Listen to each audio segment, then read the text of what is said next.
Good afternoon, everybody, and welcome to today's webinar, which is a UK property market update.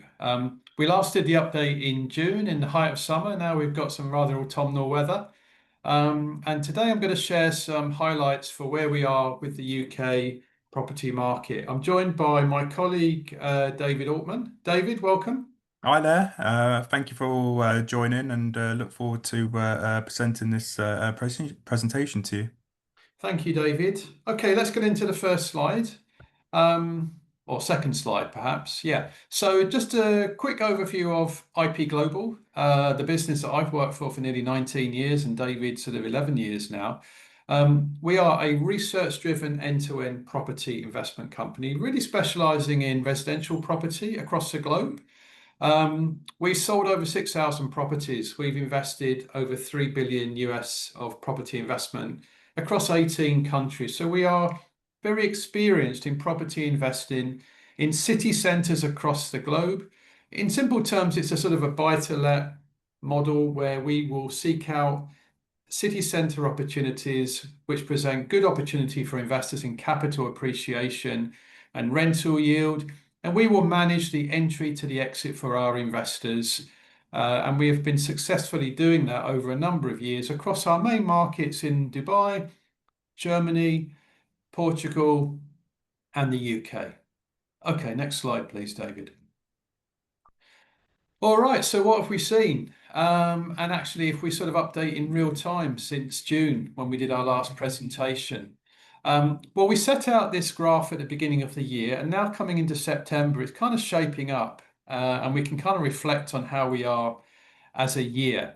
I think the first thing to say is undersupply has still been tight. Since the Labour government came in July of last year, promising 300,000 properties a year, we've actually got to about 231,300. So actually, there's quite a shortfall already in the planned 300,000 properties a year to be built, or 1.5 million by the end of this Parliament.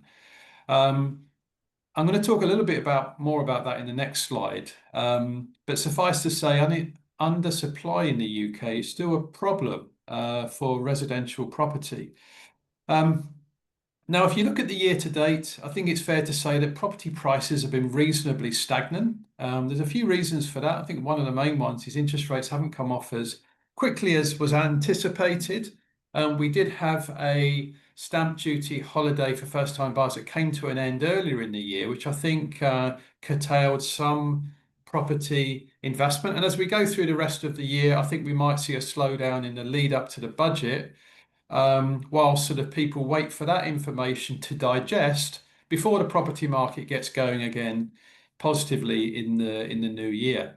Now, in effect, interestingly, with interest rates having come off a few times since the peak of 5.25, we're now sitting at around about 4%, or we are sitting at 4%, sorry.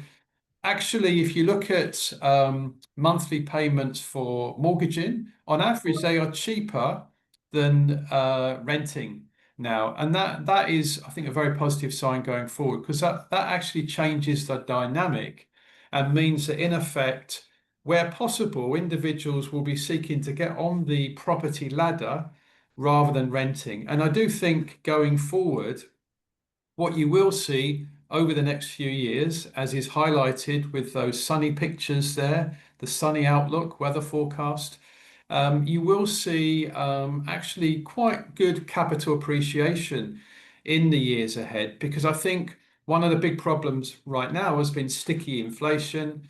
And I think the sense is that sticky inflation will start to come off as we go into 2026, and therefore allow more interest rate cuts. And that will ultimately drive better affordability, allowing people to invest into residential property. And as I say, it's really highlighted there by some of the Savills numbers that we are expecting over the next 5 years or so. I think it's also fair to say there is a bit of a north-south divide. I mean, obviously, property in the south of England is typically more expensive, and therefore the growth numbers have been slower this year than in the north of England. And as I say, but going forward, with interest rate cuts, I think are quite likely, then we're going to see, marked areas of sunshine across the UK in terms of investor appetite for buying into property. Next slide, please, David. All right, so from the earlier webinars, you may recall we talked a little bit about Labour's plans for property. Now, Labour's been in power since July of last year. Now, if we look at some of the, as I say, the statistics, now Labour set out to build 1.5 million homes. They've built 300,000 homes a year. In year one, they're 231,000 homes in. Now, that is actually considerably behind the target already. Just really sort of exemplifying what I've talked about before, that it is a very stiff challenge to get to 300,000 properties a year. And there are many, many reasons for that. And I've just highlighted the graph again, where we talk about that it's 1977, the last time 300,000 homes a year were built. And again, there are so many reasons why it's challenging. Labour have done some good things. They've employed more housing officers. They're trying to centralise planning applications to fast track. But a lot of the old problems remain. Some of those problems are the NIMBYism, not in my backyard, the objections from people in terms of property being built. There's more and more sort of regulation in property, which is good. But what that means is there is therefore much more drag in terms of getting planning applications through to check that they are compliant. And then also there can be more raised objections, etc. So it does create for a difficult situation. And indeed, some of the other challenges are, for example, we talk about here a shortage of bricks to get to 250,000 properties. I was actually listening to Radio 4 this morning, and they were talking about there's been a 50% increase in the price of bricks over the last number of years. And similarly, cement costs have gone up. So there are considerable challenges to try to reach this 300,000 homes a year threshold. And I'll be extremely doubtful if the Labour government get anywhere near to that target. Indeed, latest estimates have indicated around about 1.1 million homes being built by 2029. But obviously, it's watch this space and we'll see how this pans out. Next slide, please, David. All right, so this is kind of some key data here. Let's have a look at what's happening to UK inflation and interest rates, which are clearly correlated because the higher inflation went during the pandemic, the higher interest rates went to curtail that. Then, of course, as we've seen inflation come off in 2023, 2024, we started to see the first interest rate cuts from 5.25. Now, this year, we've seen interest rates start at 4.5%. They've now come down to 4%. But what we've seen quite recently, and in fact, during the course of this year, is actually inflation get quite sticky, i.e. it's got a little bit stuck. Food inflation has increased for the 5th month in a row, and fuel prices have been ticking upwards. I was just filling up my car at BP garage yesterday. I noticed that on the forecourt. However, reading lots of notes from Bank of England, etc., I think the sense is that some of that inflation is likely to ease up towards the end of this year and into the early part of next year, which will allow some further interest rate cuts. It's possible there might be one cut between now and Christmas, but I have my doubts personally. But it may well happen at the November meeting, quite possibly. We'll have to see what happens there.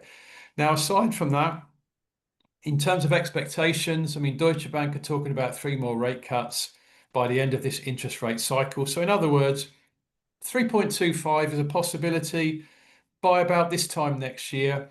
That will represent quite a considerable drop, going from 5.25 to 3.25. So to my points earlier, that will really enhance affordability in terms of those looking to get on the property ladder, second-time buyers, movers, etc. And that will be healthy ultimately for the property market. And the thing also to add is, as interest rates go down, what we call stress tests from the lenders ease up as well.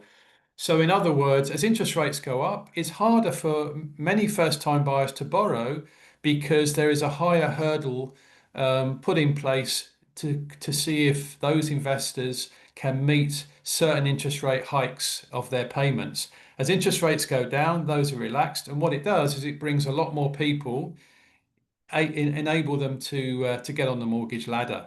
So that is certainly a double benefit as interest rates go down significantly, which is a real possibility this time next year. David, did you want to add anything to that?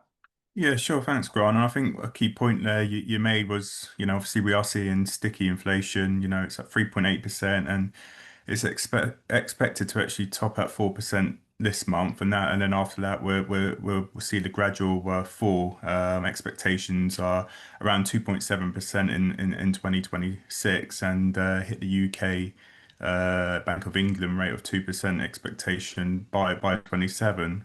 You do have big firms like PIMCO. I was actually reading this week. They're a big major asset management firm. They believe actually inflation will drastically improve next year, and we could actually see interest rates of 2.75% by the end of 2026. So there's a lot of different stats out there, but it's looking like we're going down the right road now in terms of interest rate cuts, Grant.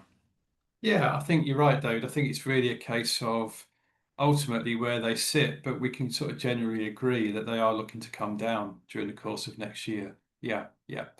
Next slide, please, David. All right, so currency wise, from afar, obviously we see investment coming into the UK. We've generally seen a very weak pound versus the US dollar over the past few years.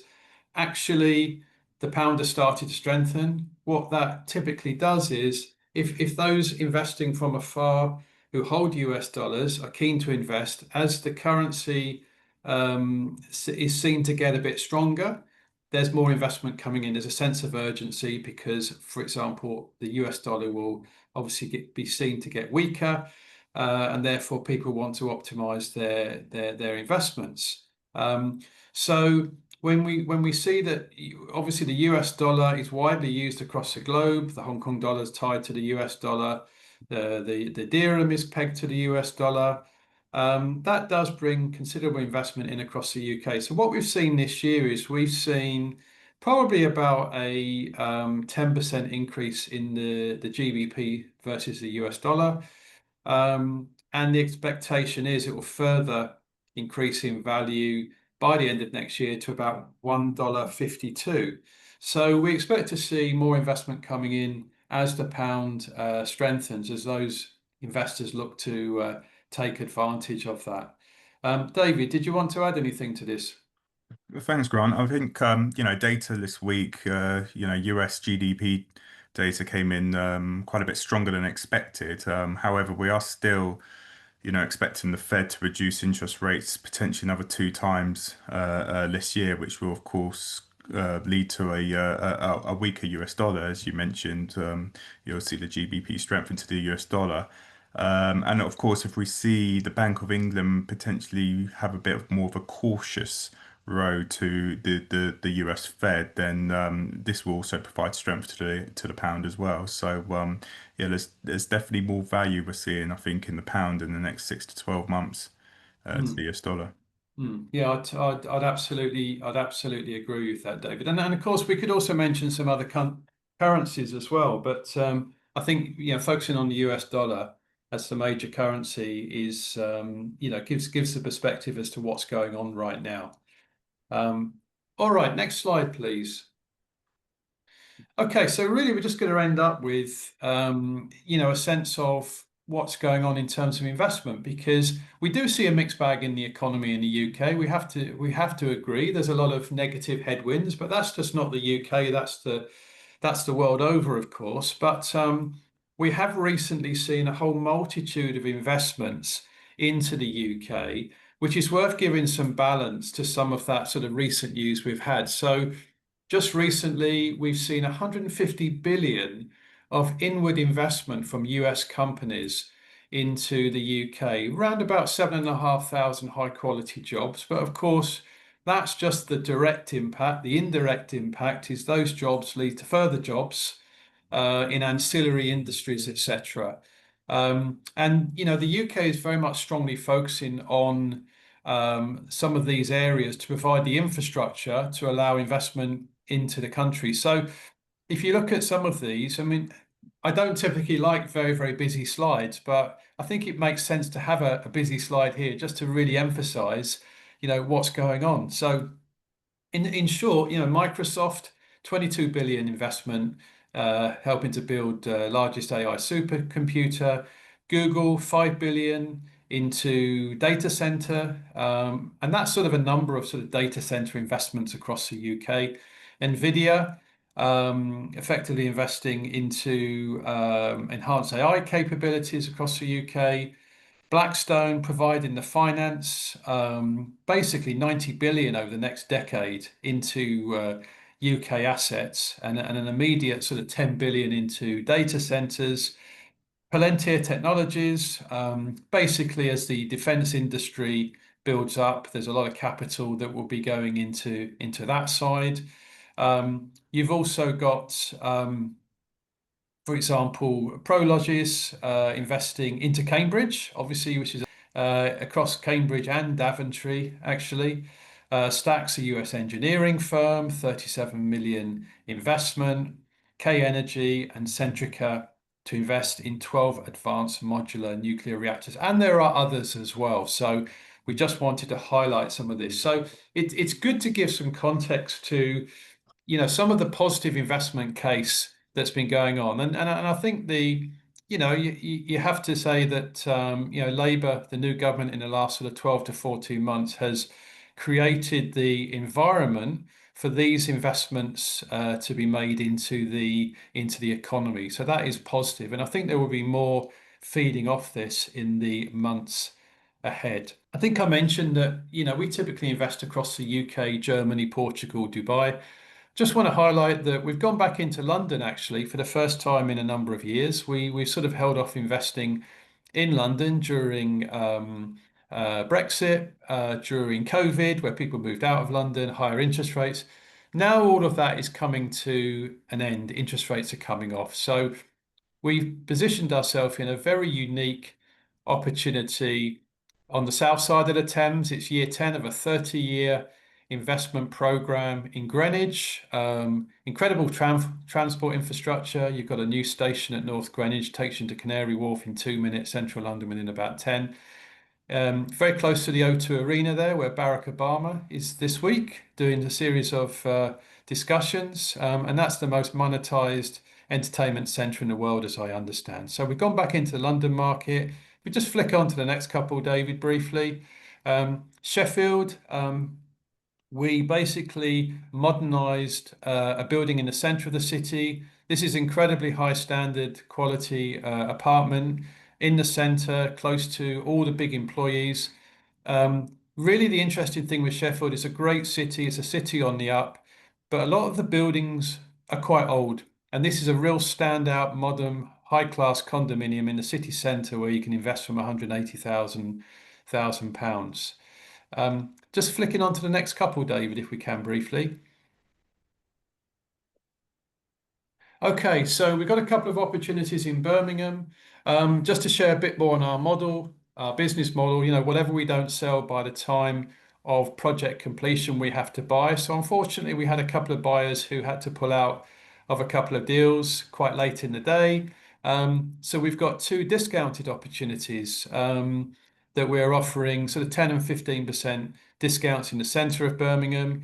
Basically, if we don't sell these within the next sort of month or two, then we actually have to buy these opportunities. So we're happy to discount so that we have more capital for new launches going forward. And then finally, if we come on to the overseas opportunities, Germany, Berlin. Germany is undergoing a renaissance. The euro is actually getting stronger this year as a point from perhaps less direct investment going into the US or with the sort of uncertainty around tariffs, etc. A number of investors have looked elsewhere to invest, and that's definitely benefited the strength of the euro. And certainly somewhere like Berlin is benefiting. And that's because Germany as a country is benefiting from Chancellor Merkel's statement to release the debt brake in Germany. So, in other words, create some more debt into the economy, which Germany has always been sort of reluctant to do, to drive capital into the infrastructure, new roads, new railways, etc. And that's starting to bring institutional money and really putting the residential property market back on the map. And finally, Dubai. Dubai is an area of the world that we first invested in around about 15 years ago. Um, the difference between Dubai now and 10 or 15 years ago is it's a much more mature market. So it's not a one-dimensional petrochemical based economy. It's finances, it's legal, it's tech, it's engineering. Tremendous amount of inward investment going into the infrastructure, great hospitals, great schools, tax-free benefits, easy to get sort of passporting options, long-term visas, etc. And it kind of reminds me of sort of when I lived in Singapore 20 years ago, when Singapore went on the next growth phase in that property market. I certainly think that's a really good market to have a look at as we go forward. So we'll stop there and let. Right, the UK hasn't built 300,000 homes a year since 1977. In your view, is the main barrier land availability, planning regulations, or construction costs? I think the land's certainly available. I think construction costs are an issue. As I shared with you, I was just listening on Radio 4 this morning. Cost of bricks has gone up 50% in a number of years. Raw materials going up is causing a problem.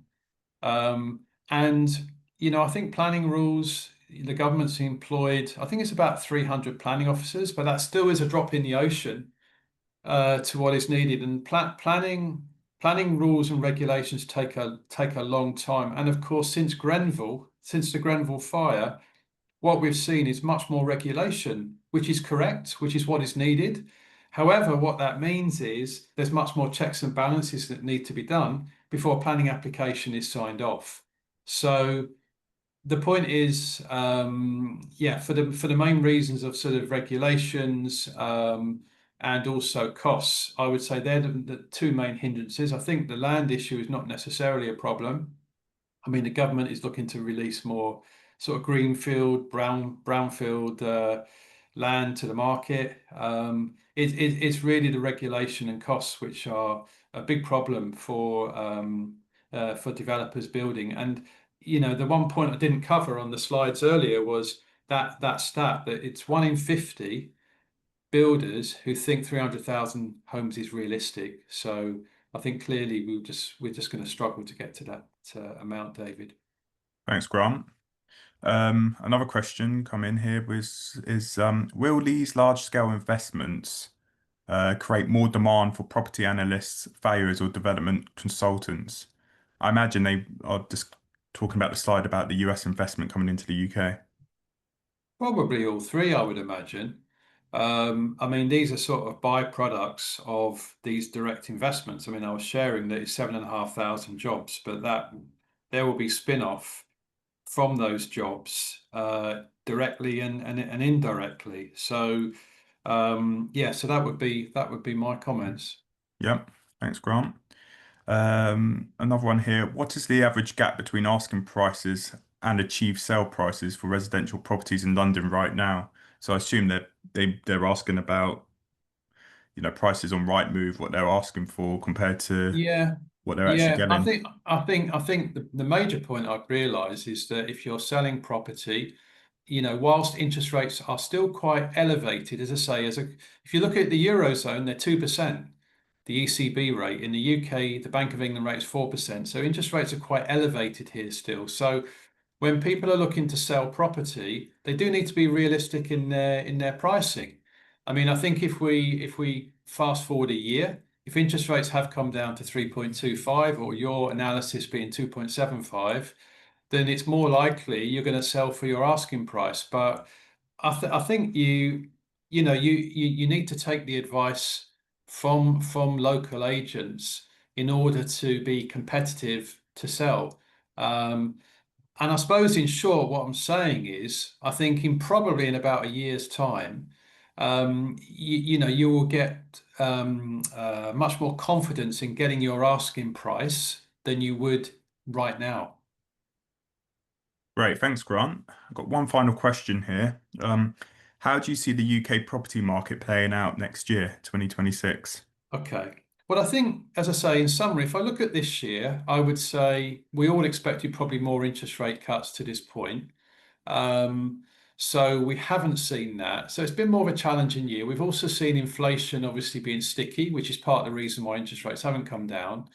And then also, of course, we're in the lead up to the budget, where typically as you get towards the budget, and there's been a lot of sort of information about what's going to come out of that, but we have to wait and see what the facts are. You'll probably see, transactions coming off towards that time. I think once we get past that, as I was sharing with you, and to your point, David, the data for sort of by Jan, Feb, March for inflation looks a lot more positive. And I think that will transcend into interest rates coming lower.